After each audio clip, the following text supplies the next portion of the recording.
You get the email. Can we talk about your compensation? You walk into the meeting, heart rate a little higher than normal. They say the words you've been waiting for. We are increasing your salary. You run the numbers in your head, you start planning. Finally, breathing room. Fast forward 3 months, you open your banking app and your balance feels exactly like it did before the raise, maybe even tighter. How is that possible? You did the hard part. You got the promotion. You got the pay bump. So why does your money still feel like it's sprinting just to stay in place? This is not just you. This happens so often it has a name: lifestyle creep. And unless you learn how to beat it, every raise you ever get is at risk of turning into a nicer version of the same stress. In this video, I'm going to break down why a raise often makes people poorer instead of richer. I'll show you the simple math nobody walks you through, and I'll give you a raise playbook you can use on your very next paycheck so every future raise actually builds wealth, instead of disappearing into bills. My name is Yahya. I make videos that take messy money feelings and turn them into clear systems. If that sounds useful, stick around. All right, let's start with the moment the raise vanishes. Think back to the last time your income went up. New job, promotion, annual bump, whatever it was. For a few weeks, you felt it. You probably said things like, "Now I can finally." Then life adjusted. You started grabbing takeout more often, gas didn't feel as painful, upgrading your phone felt reasonable. Nothing crazy, no Ferrari, no private jet, but one day you check your account and realize something. I'm making more, but I don't feel richer. You're not imagining it. Studies show that as income rises, spending almost always rises right along with it. Not just for big purchases, for everyday life. Quick question. Over the last 5 years, has your income gone up faster or has your savings rate gone up faster? For most people, income wins. Savings barely moves. That gap is the raise trap. Before lifestyle creep even starts, your raise has to survive the tax system. When people hear new tax bracket, they often panic. It sounds like crossing a line means the government takes half your paycheck. That's not how marginal tax rates work. Only the top slice of your income gets taxed at the higher rate. So if you go from $50,000 a year to $60,000 a year, here's what actually happens in simple terms. The first chunk of your income is taxed at the lowest rate. The next chunk is taxed at a higher rate. Only the extra $10,000 sits in that new bracket. So no, a raise won't make you lose money to taxes. You still earn more. But after taxes, retirement contributions, and benefits, that $10,000 raise might look more like $6,000 or $7,000 in your real take-home pay. Now we're talking about maybe $500 a month of extra cash actually landing in your account. If I asked you right now, how much did your take-home pay change after your last raise? Could you answer? Most people know their raise amount, very few know their new monthly net. That's the first place control is lost. Now, let's say your raise leaves you with an extra $500 a month. What happens next? Usually, not a single giant decision. Instead, a series of small, harmless-looking upgrades. You move from regular groceries to more premium options. You Uber when you're tired instead of taking the bus. You hardly ever say no to eating out with friends. You upgrade your streaming packages. You look at a nicer apartment and think, I can finally afford this. None of those feel outrageous. In fact, they feel deserved. Behaviorally, this is called hedonic adaptation. We get used to our current level of comfort, then quickly start chasing the next one. Social pressure turns up the heat. If your coworkers upgrade their lifestyle when they get promoted, doing less can feel like falling behind. So that extra $500 slowly disappears.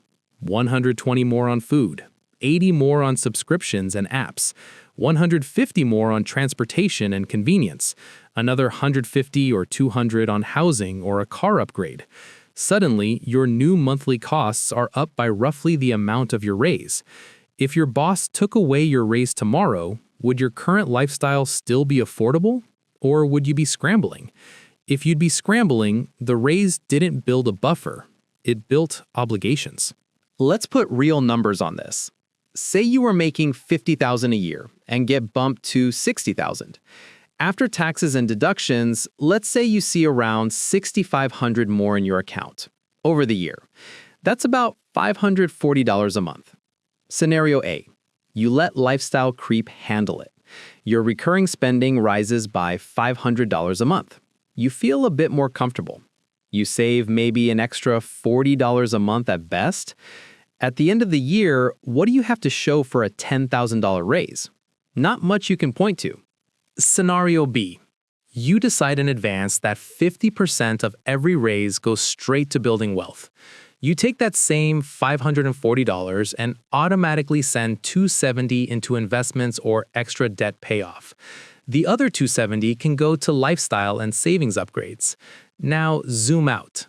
If you invested $270 a month for 20 years at a reasonable 7 to 8% return, you end up with something in the ballpark of $140,000 to $160,000 from one decision about one raise.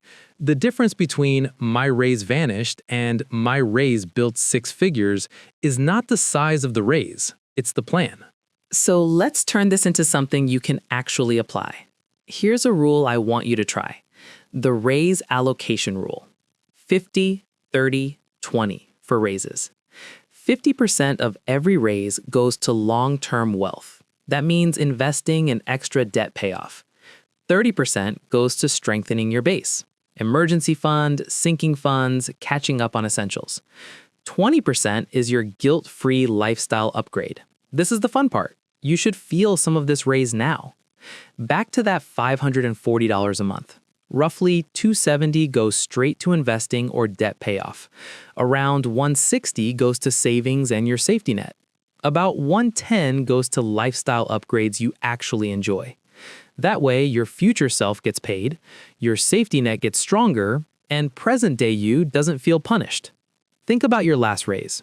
If you had applied the 50-30-20 rule from day one, what would look different in your finances right now? Now, you might be thinking, okay, cool rule, but I know myself. I'll forget, I'll change it, I'll dip into it. That's why this next step matters. People who consistently beat lifestyle creep don't use more willpower. They use more automation. Here's how to do that. First, when your raise hits, note your new take-home pay. Not the gross salary, the actual deposit. Second, calculate the difference between your old and new deposit. That difference is your raise gap. Third, set up automatic transfers for the 50% and 30% portions on payday. Example, if your old paycheck was $2,000 and your new paycheck is $2,270, your raise gap is $270.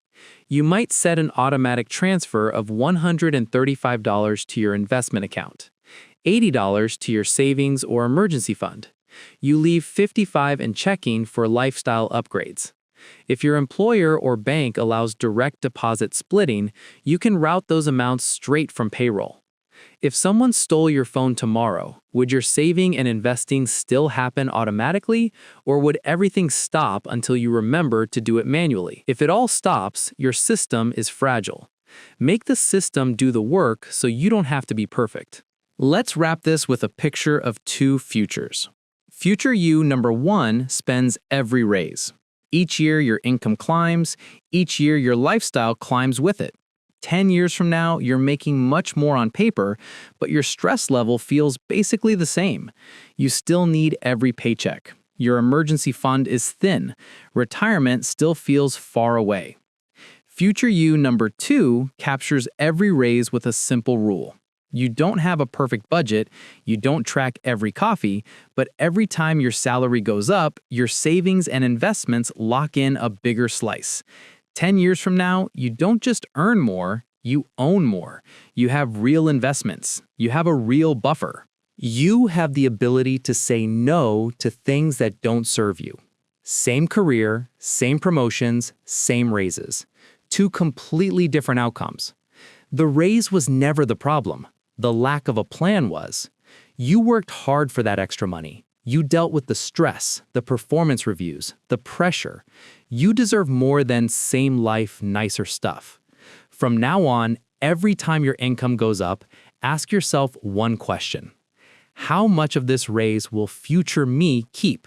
And then answer it with a rule, not a feeling. If you're planning to use the 50-30-20 raise rule on your next paycheck, subscribe and turn on notifications. I'll be posting more systems like this so every raise, bonus, and tax refund actually moves you forward.